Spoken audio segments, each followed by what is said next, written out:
Okay, well, it is 4 o'clock my time, 7 o'clock on the East Coast, so we're going to get started. Welcome to Key Curriculum Press's webinar on integration with Sketchpad. My name is Andres Marty. I am an editor at Key Curriculum Press, and I will just be moderating the presentation. The presenter today will be Scott Steckety, who works for KCP Technologies and has worked with Sketchpad and developing educational activities with Sketchpad for a good part of the last 2 decades. We also have with us Karen Greenhouse and Elizabeth DeCarly, who will both be answering questions at any point during the presentation. If you have questions, you can type them into the question panel in the GoToWebinar control panel, and either Karen or Elizabeth or myself will get back to you.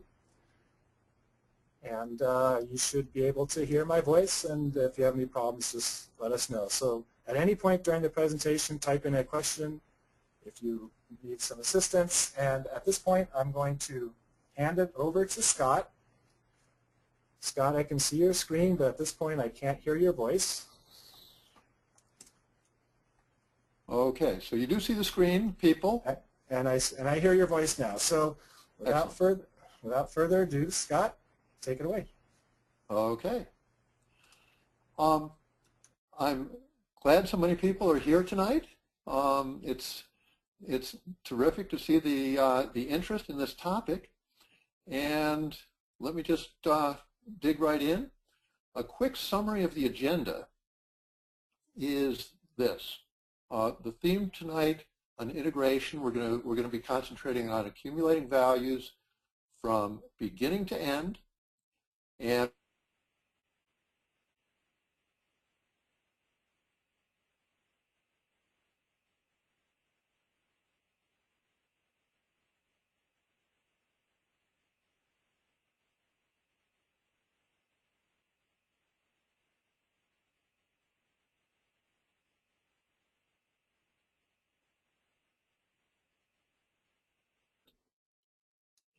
And then we're going to explore the finding of accumulating value that are enabled by the fundamental theorem. So we're going to explore the fundamental theorem of calculus. And finally, we'll finish up by looking at some examples of accumulating value, of accumulating volume of solids of rotation. So that's our agenda today. Let me say by word of introduction that I was really struck some time ago when I realized that Sketchpad, which we had developed originally as a program for doing geometry, was a really powerful way to look at calculus. And the thing that struck me, there were 2 items really. One was that calculus in many ways is the mathematics of change, and a dynamic program that emphasizes change makes a lot of sense. And the other is that visual representations, pictures, tend to be more important in calculus than just about any other mathematical area except for geometry. And that combination of the visual images and the ability to change things dynamically really makes Sketchpad a very powerful tool in calculus. I hope tonight's presentation will help to communicate that. All right, so we're going to begin with the most basic way of accumulating the value of a function. And the function we're going to look at is the speed of a car as it starts from rest. So here's our car starting at 0 feet per second. And if we drive the car, its speed goes up, up, up, up, up, and levels off right around 60 feet per second. And it just continues going along at 60 feet per second. Our job is to figure out how far that car goes. Well, if you accumulate speed over a period of time, the result is a distance. And that's easiest to see when the speed is constant. So the green and white bars here divide this period of motion of the car into 3 parts. And if we look at the third part where the motion of the car is constant, it's going here at 60 feet per second from 70 to 100 for 30 seconds. So 60 feet per second times 30 seconds means it's gone 1,800 feet. And that's pretty simple to do because the speed is constant. We could figure that out by counting up these grid cells. And the number of grid cells here, I'm not going to count them all out, but the number of grid cells here is 72.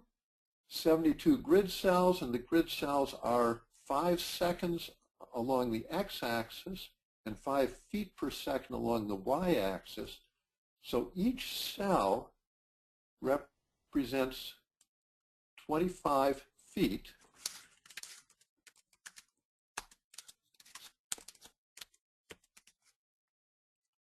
So multiplying that by 70, each cell represents 25 feet. There's my 2.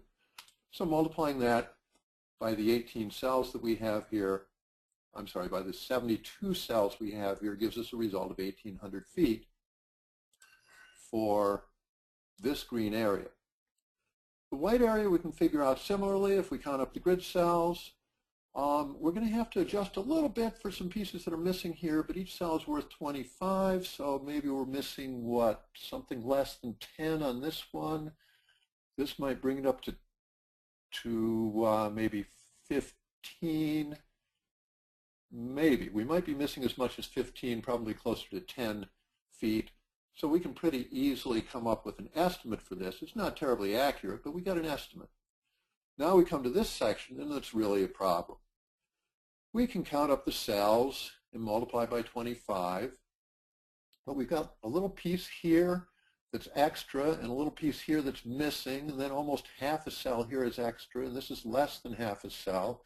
And we're going to have to do a heck of a lot of estimating here, and our result is not likely to be very accurate. Well, we can make this result more accurate if we change the square size from 5 to, let's say, 2. So now each square is 2 seconds by 2 feet per second. So each square represents 4 feet. And we'll get the same result here that we did before.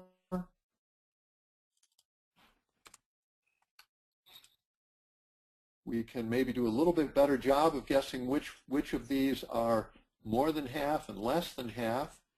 And here we could even take a rule and say if it's more than half covered, we'll count it. If it's less than half covered, we won't. And that may work well enough with the greater accuracy we have with the smaller cells to get us a decent result. We can get an even better result if we make the grid size even smaller, down to 1 second by 1 foot per second. And that will give us a more accurate result.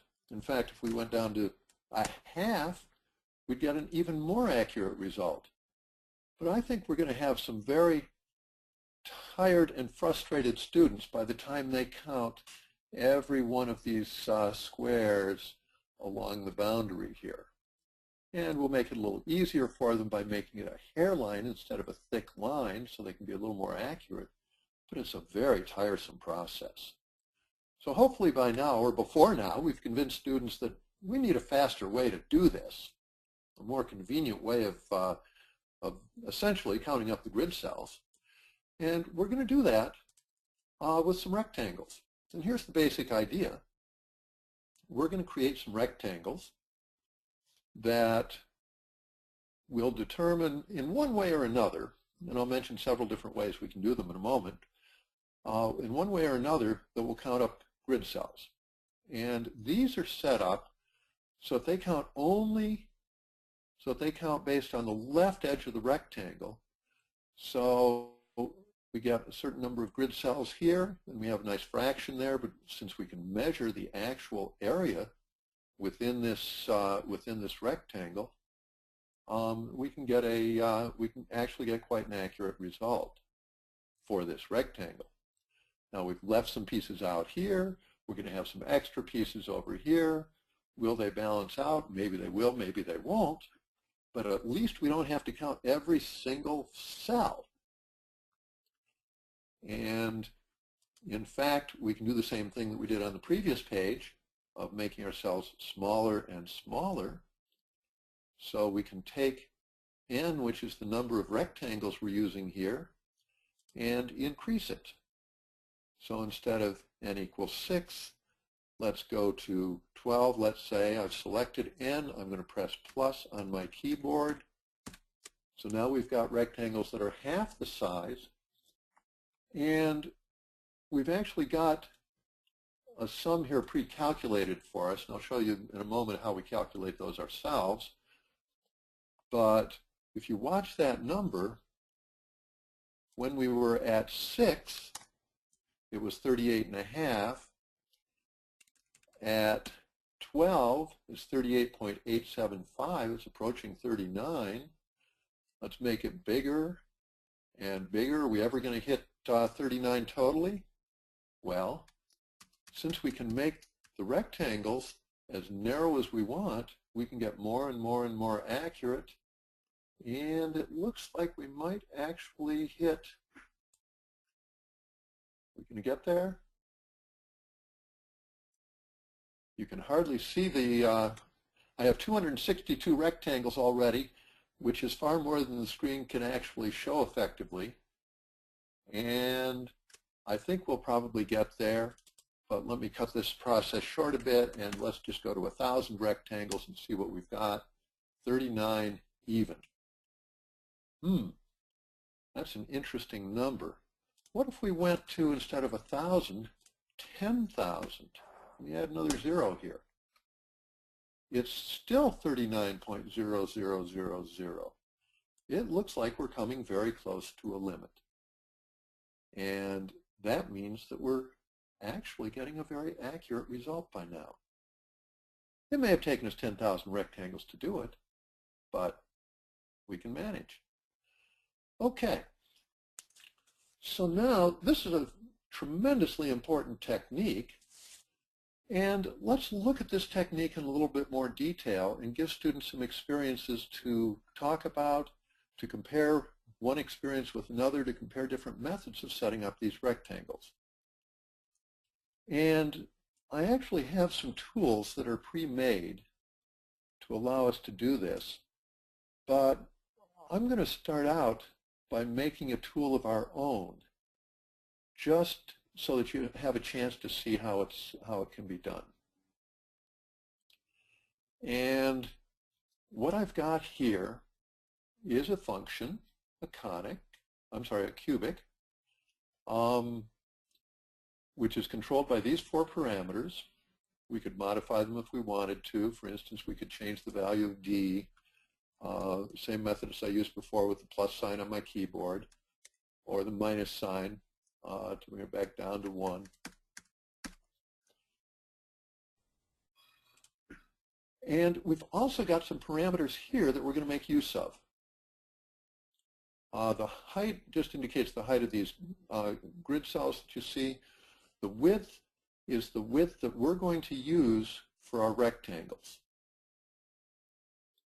And that width is actually tied to the fact that we're going to start at x equals 1 and finish at x equals 9. So the width of our interval is going to be 8 units. With 8 rectangles, the width will be 1. And this parameter down here is going to allow us to change the number of rectangles we use. So if we go to 16 rectangles, we'll need a width of 1/2. So let me just start by making 8 rectangles for us. And we're going to do 2 things here. First, we're going to look at how to make a rectangle, and we'll turn that into a tool. And secondly, we'll look at how to iterate that so that we end up with an adjustable number of rectangles based on our iteration. So first, the rectangle itself. To create the rectangle, I'm going to use this as a starting point because I'm not saying ahead of time that the rectangle has to be on the x-axis. I will eventually put it there. But I'm not going to say that from the beginning because I want to use an independent point as the beginning part of my construction to make it easy to use this tool later on. So that's going to be my point. I'm going to measure both the x and the y values. There they are. I'll make them slightly larger for you. And let's call this point P, let's say, for the beginning point of our rectangle. So that's the first point. Now, the second point of the base of the rectangle, let's see, if it has to be 1 unit wide, I should take the x value, and to that x value, with Sketchpad's calculator, I will add the width.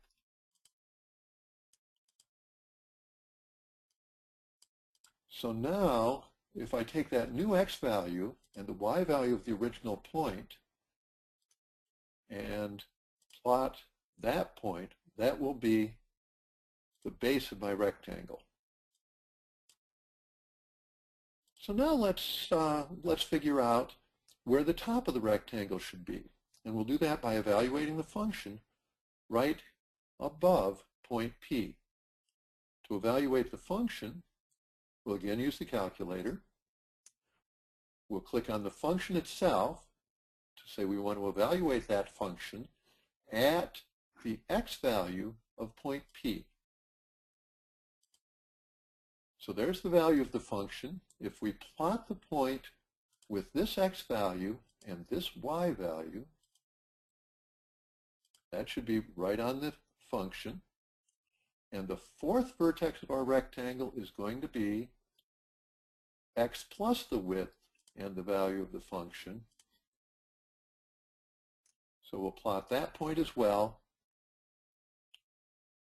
Select the 4 vertices.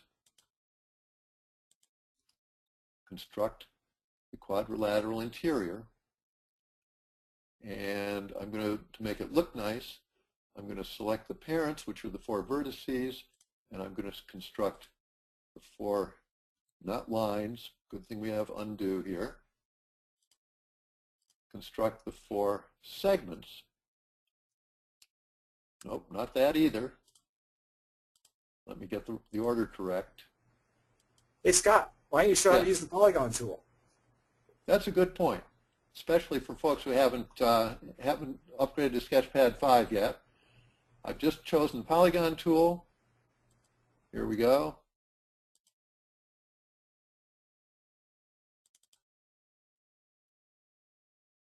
However, I chose the wrong polygon tool here, Andres, because I didn't do the segments. Oh well. The polygon tool comes in 3 flavors. The first flavor just does the interior of the polygon. The second flavor does the interior and the sides. And the third does the sides only. Now, I've got a confusing situation here for you. Let me straighten it out. I actually had a polygon, but it came up white for some reason. So the polygon I already had. So all I need to do is add the sides. So I'm using the third flavor of the polygon tool here to do the sides only. And here they go. 1 side, 2, 3, and 4. And there's polygon. Okay. We want one more thing here, which is I want to have the area that's represented by this rectangle. And the area, for the area, I'm actually going to use the area as if it was on the x-axis, which is going to be the width times the value of the function. So calculator one more time. And here we go. The width times the value of the function. And let me rename that as area.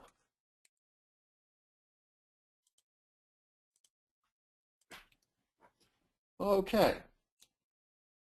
So what I have here is a function, a rectangle that uses the function graph, or the value of the function actually, to construct the rectangle, and a resulting area calculation. And I can use Sketchpad's custom tool facility to use that to create a new tool and call that tool my rectangle tool. And we can actually see, oh, I left something out here. I know what I left out. Hold on, I'm going to cancel that and then explain this script view again in a second. I'm going to cancel this because I don't see the area coming up down here, and I just realized that the area needs the width, and I didn't select the width as part of the tool. Now with that selected also, let's show the script view again. The width is now included.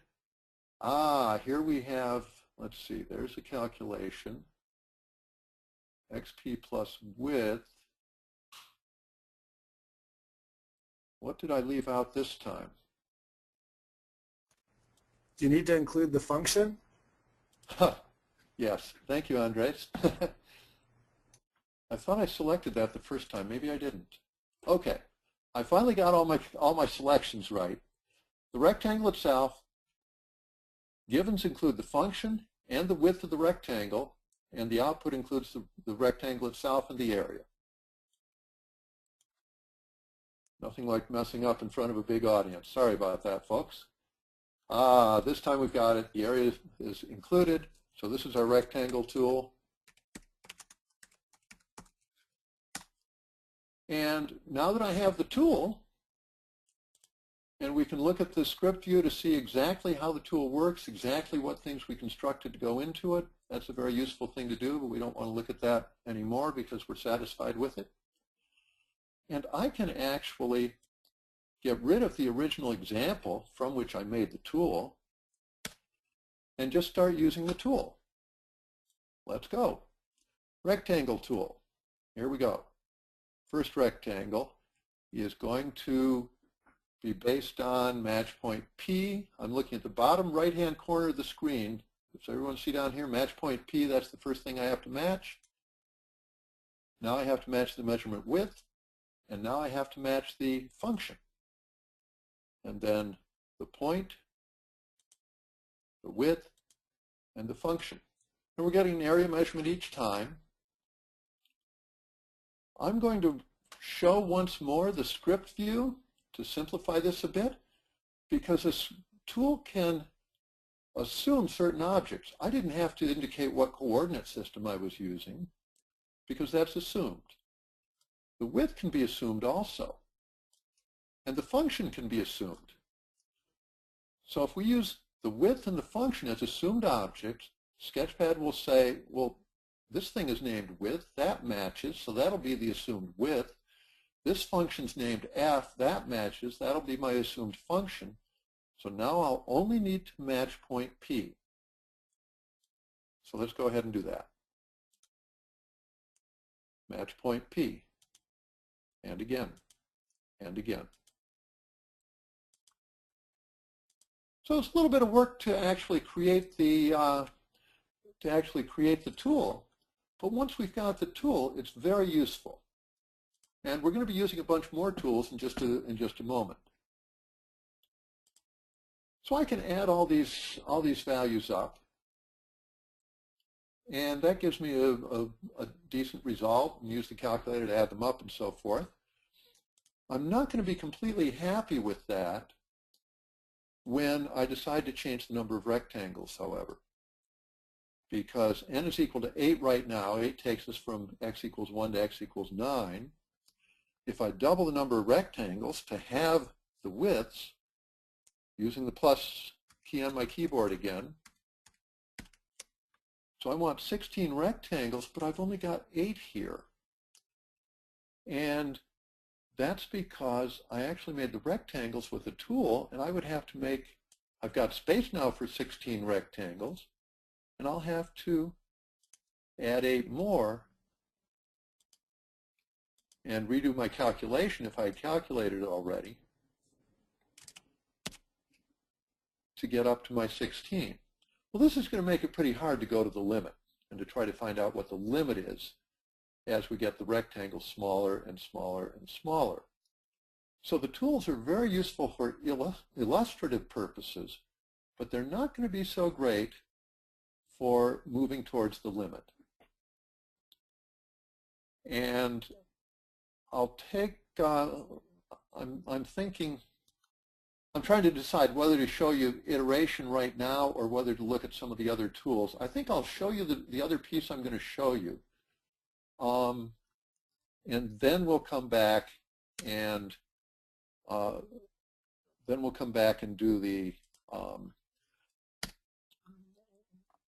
do the other tools afterwards. But let me show you the iteration method for doing this with the tool that we've already created. So let me start with a rectangle. Okay, I lost my, when I deleted everything, I lost my point at, I'm just undoing to the very beginning. Here we are, back to the very beginning, but I still have my rectangle tool. I wanted to get that point at x equals 1 back again. Okay. So I'm going to use iteration to make a whole bunch of these that match the correct number that we want. But I'm going to do one more thing that I didn't do earlier, and that is this.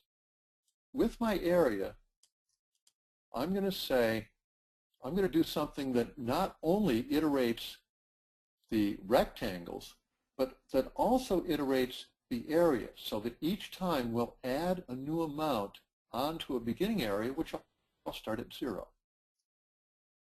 So I'll need one more calculation to do that. This one right here is going to be my starting area of 0, and I will add to it the area of the new rectangle that I just created.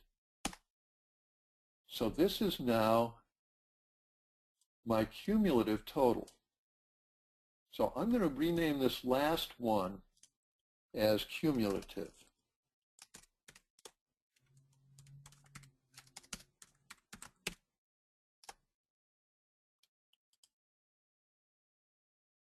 So now we're ready to iterate. Using Sketchpad's iteration capability, we'll start with our initial point.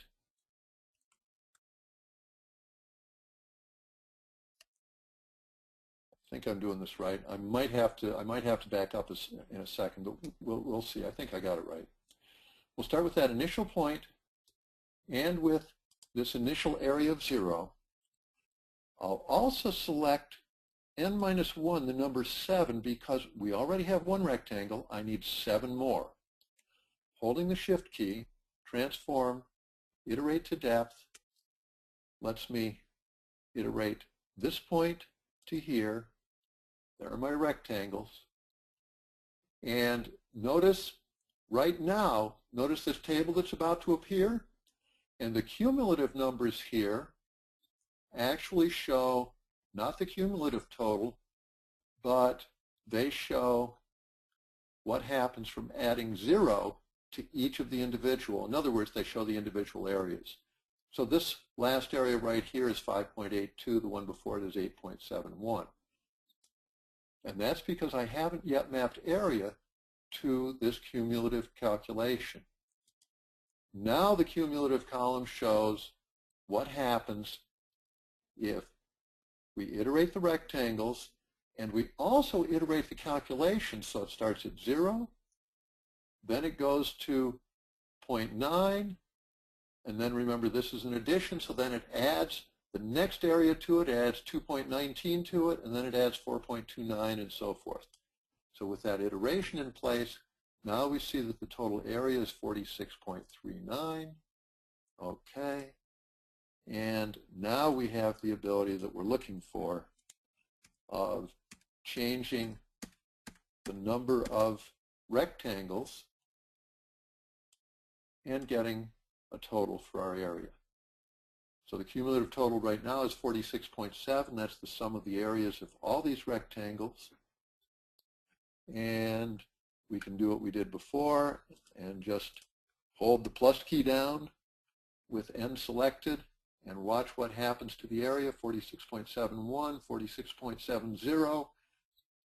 And we may be getting to the point where it makes some sense to have this displayed not in tenths, but perhaps in 10,000s. Let's go to 4 digits. And then we can see more changes take place. Or I can just cut right to the chase and say, well, instead of 142 rectangles, let's do 1,000 and see how much it changes. 46.6894. Remember that. I'm about to press the return key. 46.6730. So it changed by a little bit, not much. 6730. Let's go to 10 times the number of rectangles. 6703. So it only changed by by 2 or 3 thousandths, going to 10,000 rectangles. So we're really pretty close to the limit. Okay. So that's the two constructions that I wanted to show you how to do. And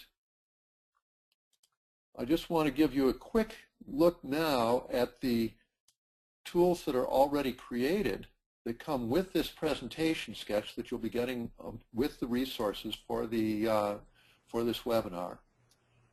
The other tools that we have available that have been put into, that I've created and put into this, well, I'm not going to show you the left rectangle one because we just did one. The right rectangle uses the value of the function on the right edge in order to construct the rectangle and to calculate the area. So for any given curve, we could say, well, take a look at the left rectangles, take a look at the right rectangles, which seems to do a better job of approximating the area. And part of the reason for looking at all these different ways of constructing rectangles is to familiarize students with the different possibilities. And part of it is just to get them thinking more and more about how that process of creating and adding up rectangles actually accumulates the value of the function. So let me... So Scott, I'm going to stop you for a second and bring up a couple of questions. So just to clarify, the thing you're talking about right now you're talking about the custom tools, the right rectangle, left rectangle. These are custom tools that are already pre-built that come with this particular sketch, correct? That's correct. But the first thing, the last 10, 15 minutes you were explaining how to create your own custom tool, your own, I guess, left tool, was it? From scratch, just using Sketchpad. But you did use a couple of givens in this sketch. Maybe you could, for example, the n equals 8, that's just a straight parameter, correct? That's correct. That's just a numeric value. But your width value is calculated from n. Can you show how that is done? There was a question about how did the width change when you changed to n? Yeah, I should have clarified that from the beginning.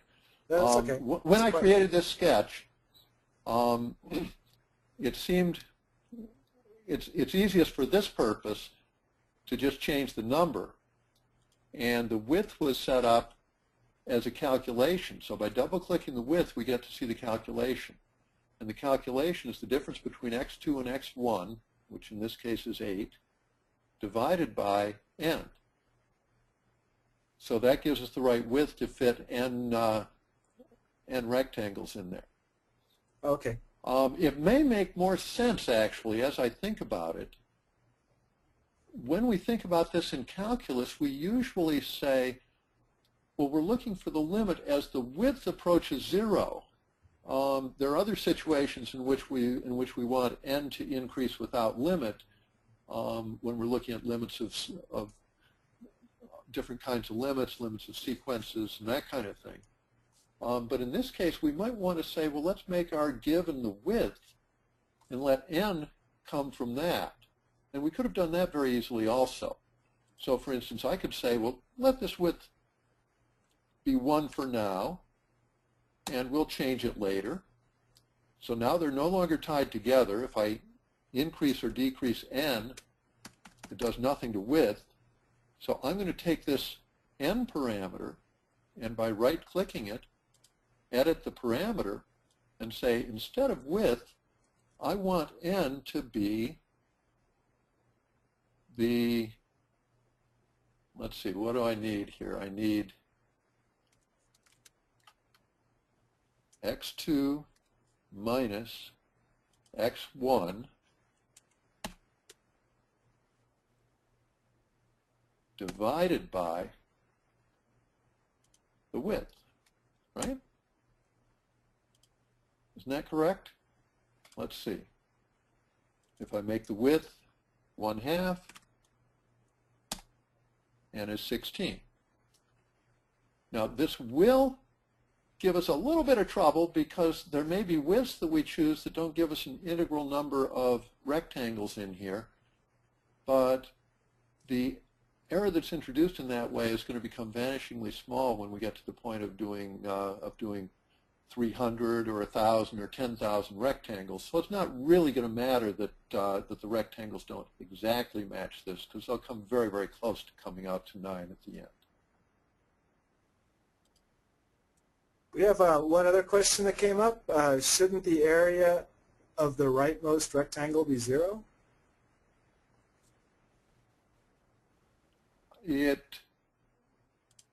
That's not so clear to me, because the value of the function may not be exactly 0 when x equals 9. Let's find out.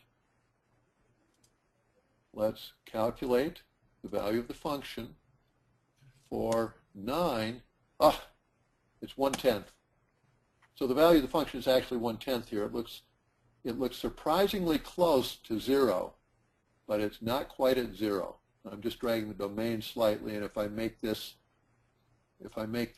function hairline thin, you can probably see that it crosses the axis very slightly to the right of the tick mark at 9. So in fact, that rightmost rectangle is not 0. Okay. Cool. Anything else before I show a couple more tools? No, we're good to go on. Thanks. Okay. So the other two tools I want to show right now are a midpoint rectangle. So here's the midpoint rectangle. And some folks may think that this is kind of cool because it means that the gaps are significantly less. In fact, it doesn't give a much better result than the others, because every rectangle has both a missing piece and an overlapping piece. So we still have some errors that result from this. We can get an even better result with the trapezoid.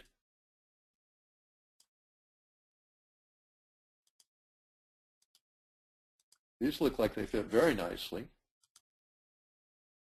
And again, we're generating areas here. We can do the same thing with iteration that I did earlier, and create a very nice way to get the total set up.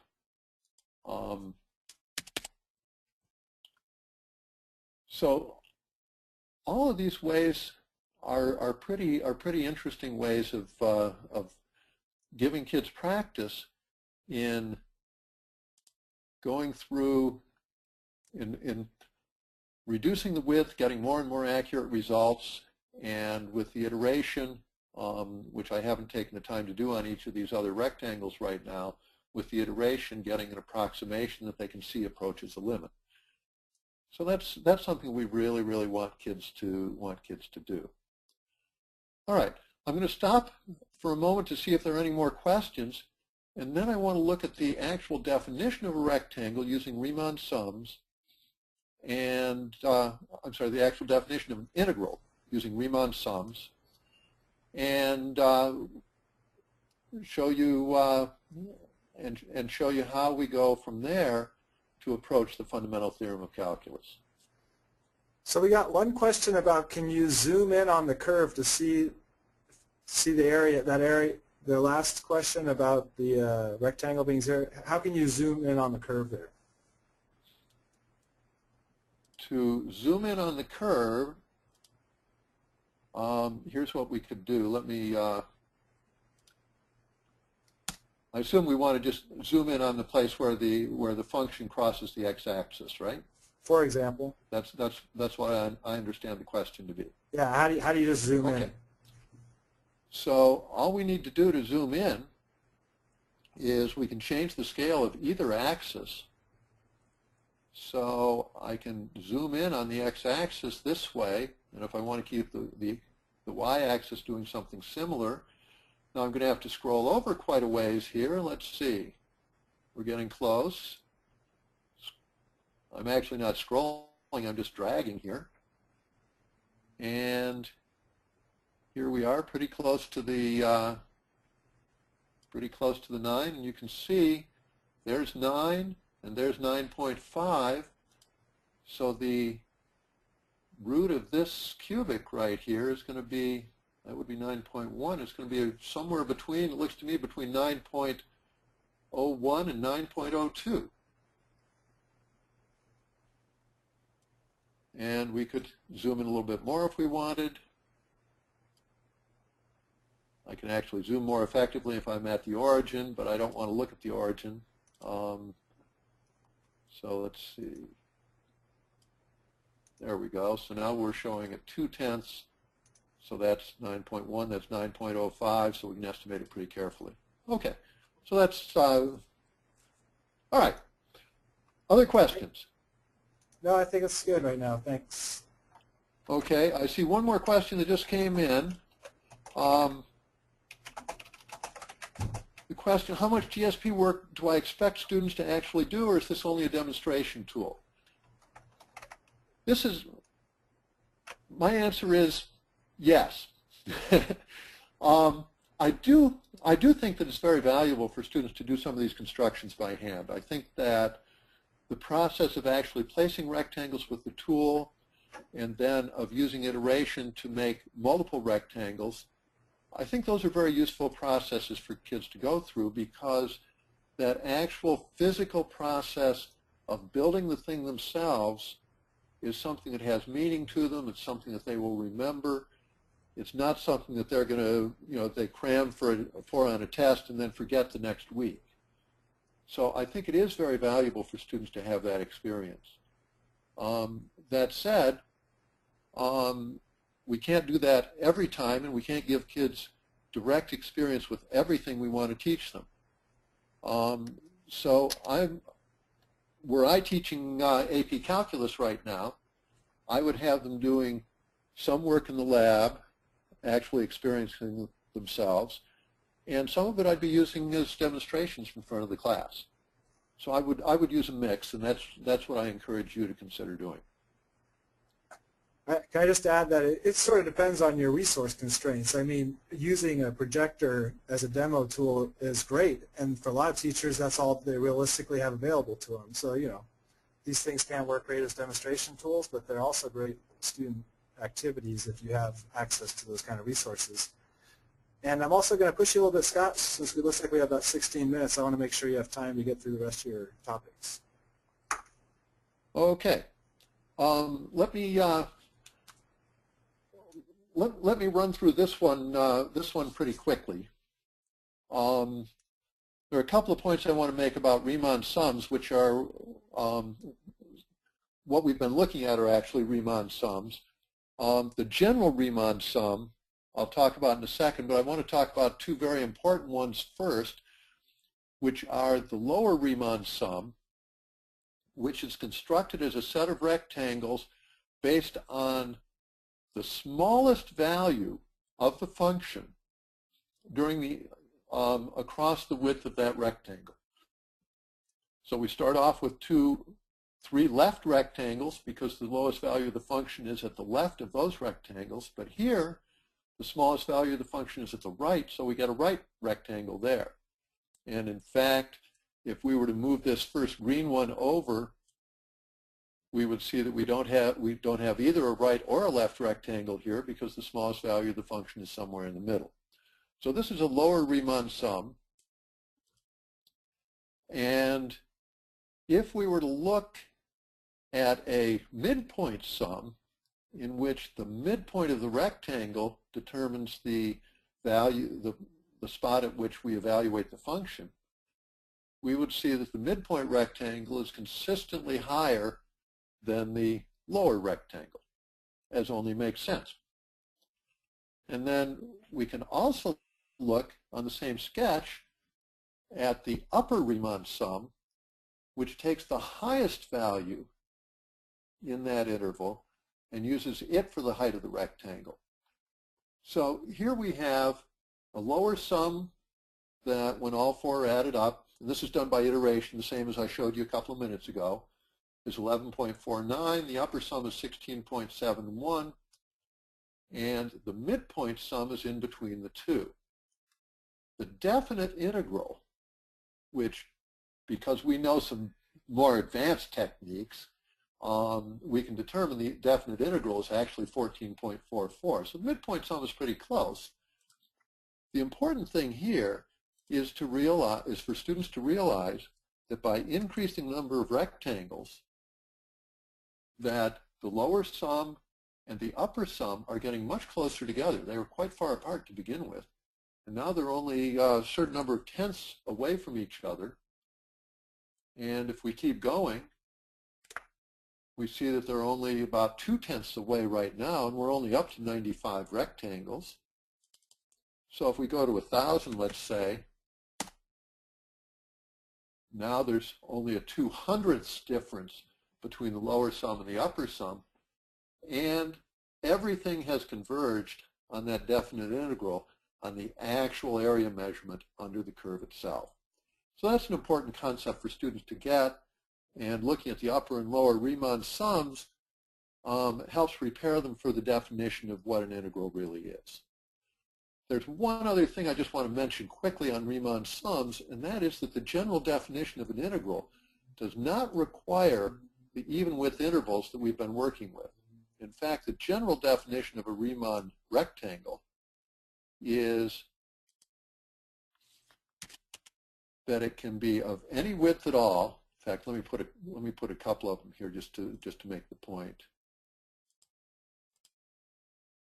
It can be of any width,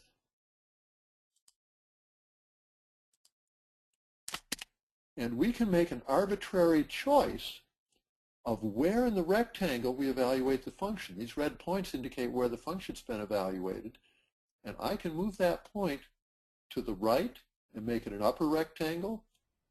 I can move it to the left and make it a lower rectangle. This one I can drag around until I find the very highest point and make it an upper Riemann rectangle. The definition of the integral does not depend on the width or on where within that rectangle you evaluate the function. It depends only on the principle of reducing the width of the widest rectangle. And if you sufficiently reduce the width of the widest rectangle, all the other rectangles have to shrink as well. And it's the widest rectangle that controls the definition. So that's an important thing for kids to get, and this Riemann rectangle tool will give you a chance to actually explore that idea. Okay, final thing I want to do here is to accumulate the areas, and we actually did that through a table earlier. But in this case, I want to accumulate it in the form of a graph, because if I do it in the form of a graph, we can actually get values out of that. And this time, I've got the directions here partly to give me a little crutch and partly so that you have them available when you get this sketch and you can follow the directions as well. This point A is going to be our starting point for the area. And remember earlier I made it 0, and if I had put this at 0, we'd have a starting point of 0, but then this would get confused with the rectangles we're going to do. So I'm going to make the starting point of the area a little bit higher just to keep it clear from everything else. Okay, measure the x-coordinate, that's already done. H is going to be the width, so we'll add h to the x value, so x plus h. This is like we just did before. Okay, and we're going to evaluate f at that value of x. So here's f at that value of x. Okay. Put these guys over here. And now we can make our rectangle. And we can also calculate the value of the function times h. So that's going to be the area of this rectangle that we're about to create by plotting x of a and the value of the function. That's one point. X of a plus h and the value of the function is another point.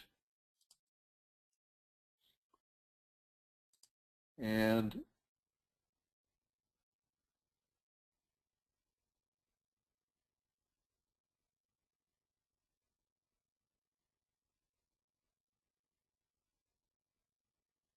I'm going to move air, okay.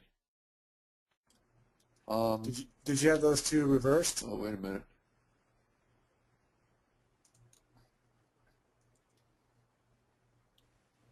I didn't do that right, did I? I think you might have selected the x and y values in the opposite order. No? For the second point? No. No, what I wanted to do, I don't want this point here. What I want is for my rectangle, this is going to accumulate the area. For the rectangle, I want 2 points on the x-axis. The 2 points I want on the x-axis are at x and at x plus h. I want to plot them on that axis. So those are the points I want. That's my rectangle. Okay. So now I'm set to go. Select the 4 vertices. Construct the rectangle. Put some sides on it.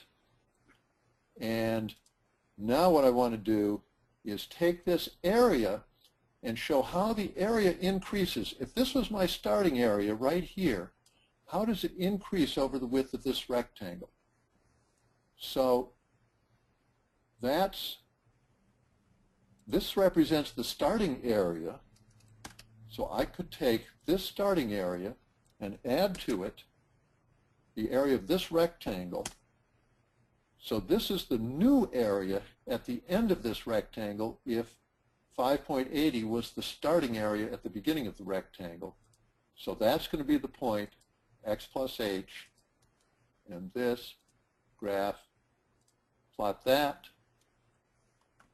connect those points with a segment, and this segment goes up in a way that shows that accumulates the area of the rectangle that it's controlling. Does that make sense? I hope so. Because now we're going to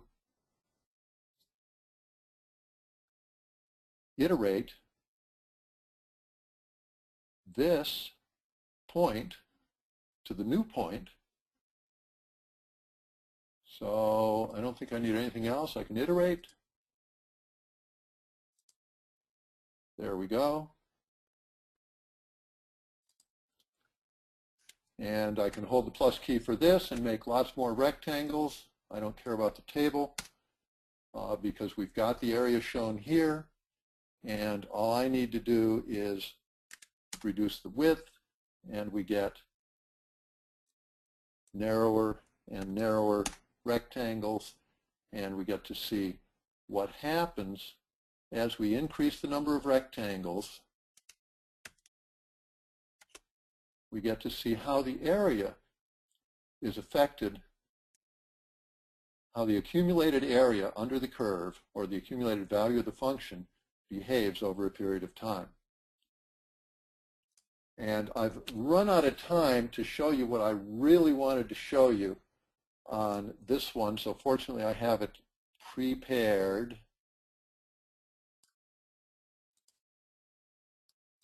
Ready to go. This is an antiderivative activity. Anyone who came to the May webinar has seen this one.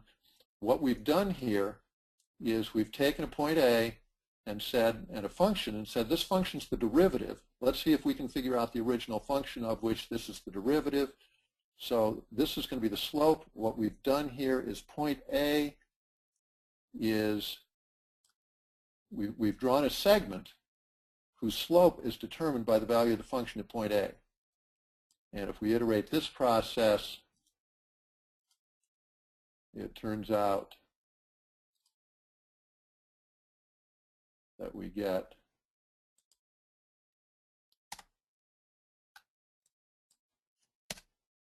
exactly the same result that we had. Oops. Hold on. Sorry about that. I want 0.5, and I want lots of these guys. And so it turns out that we get exactly the same curve that we had from accumulating area. And I'm sorry I mistimed our work today. I wanted to be able to show you these right next to each other, and to make the point of how nicely this illustrates the fundamental theorem of calculus, that accumulating the area gives us exactly the same result as we get by finding the antiderivative. So Scott, I'm just going to remind people that when they get this sketch, those directions of how to do these two activities are included in the sketch, so they'll be able to try them out on their own. And we just have a couple of minutes, so I'd really like you to show the disk and shell models. Yep, will do. So the disk, and so here we've got the plot of y equals sine of x in the xy plane, and I've got a three-dimensional coordinate system, so I can rotate the xy plane around the z-axis. I can look at it more from looking down from above. So I have various controls that let me look at it in different ways. And if I were to rotate this graph around the x-axis, I would get a wireframe that looks like this. Let me straighten up a little bit, look at it a little more on edge. Let me get the x and y axes spinning around the z-axis. And so you can see the shape that's made by the rotation of the sine curve there. And we've also built within that wireframe a disk that we can drag back and forth to illustrate how we're going to use a disk and calculate the area of the disk, and then the thickness, use the thickness to calculate the volume, and how we could actually calculate the volume of this rotated solid. We have the ability to change the thickness of the disk, so I can make it considerably thicker than it is right now. So now we have a very thick disk, which is not going to give us as accurate a result. We can make the disk very, very thin, and so forth. So that gives a nice way of visualizing what the disk is, that you can move it back and forth and so forth. Finally, the shell is similar, only this time we're going to take the graph. I've graphed it slightly differently here, but this is y equals 2 times sine of x, and I've actually graphed it in the xz plane. I may change that on a later iteration, but we're going to rotate it around z in the direction that the spin control takes us, and show that wireframe. So here's the wireframe that we get from our rotation. Let's look at that from different angles here, and you can see that the sine curve is what actually controls that rotation. And I've got some controls here that let me look at more or less. For instance, I can go all the way out to the intersection here, or I can stay back here. And I've got a shell that I can use to look at the different shells that we would have to add up to find the volume under this curve. So let's look at this from on top a little bit and see the shell there inside the wireframe, the shell going from the wireframe surface down to the plane of the x and y axes. So that's part of this as well, and I hope that this is an illustration that will help your students understand what disks and shells are all about in the process of accumulating volume rather than area. Sorry, I ran over. That's okay. I apologize. So Scott, one last question. Someone asked earlier, what happens when you change the function? Maybe on one of the earlier pages, what happens if you change the original function you're looking at? I guess you could show that here as well, but it came up in the context of when you're working on the accumulate tool. Sure. So if I were to add 1 to the function here, there it is. We have much taller shells. If I were to multiply by 4 instead of by 2, I would get really thin, more steeply up and more steeply down. This works for any of the functions that we were working on. So for instance, this Riemann sum, which had the upper and lower sums, I could leave it a cubic and just modify some of the parameters, or I could say I don't want a cubic. I want to use. I'll take a risk. I'll say I want to use sine of x, and if I'm in degrees, it'll look pretty uninteresting. I am in degrees, so 2 degrees, 4 degrees, 6 degrees. That's pretty uninteresting. But in radians, sine of x looks much more interesting. So any of these functions can be changed to anything you want. Great. And anyone that was participating in today's session, you'll be able to access this sketch that Scott used as part of this presentation. So you'll have plenty of time to experiment with it and to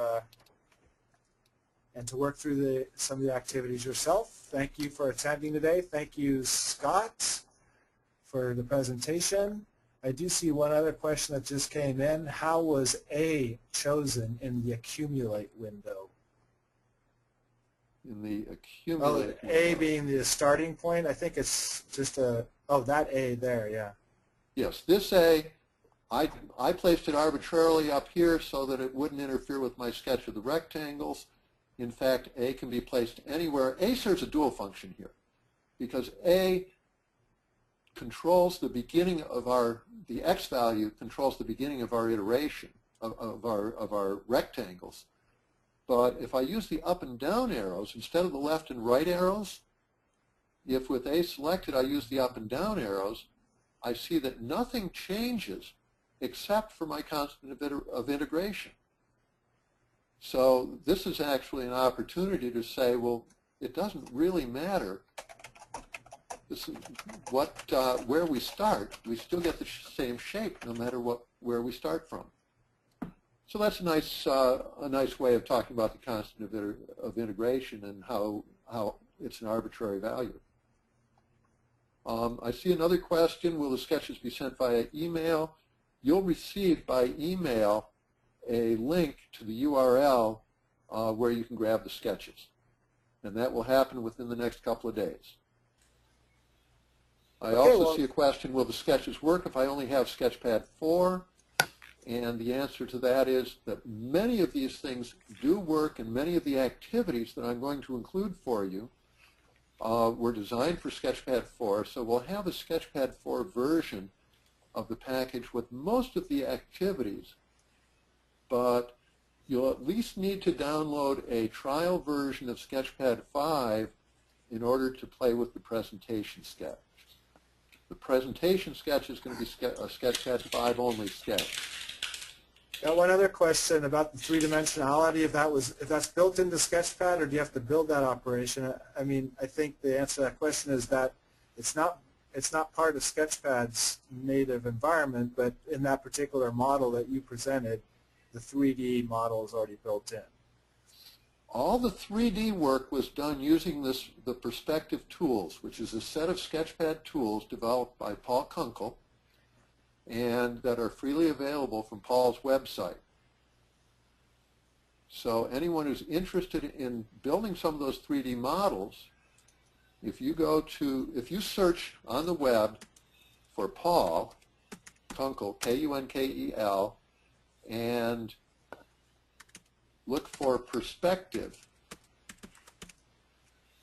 and Sketchpad, you'll turn him up immediately.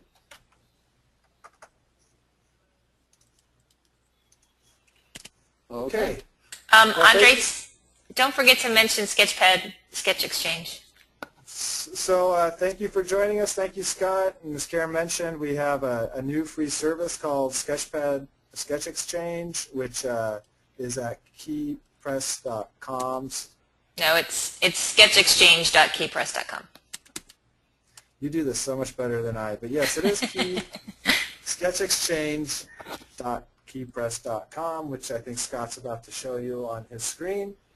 It's just a free a way for teachers to share their sketches with each other, and there's conversation, dialogues as well, so you can go there and check that out. I'm just going to say that for those of you who have not worked with Sketchpad 5 yet, if you're still using Sketchpad 4, you really don't know what you're missing, and you really ought to take a look at the the first new version of Sketchpad that we've really put out in a long time. It has some amazing new capabilities and is a much more powerful presentation tool in particular because of the integrated hot text. And thank you for spending your afternoon or evening with us. Thank you also to Karen and Elizabeth for helping out with answering questions. We will leave this webinar open for a couple more minutes so that we can finish answering questions people have asked. But this is officially the end. And so thanks again. And I hope to see you at our future webinars. We have technology, software-oriented webinars every month on 2 consecutive days. Try to accommodate different time slots and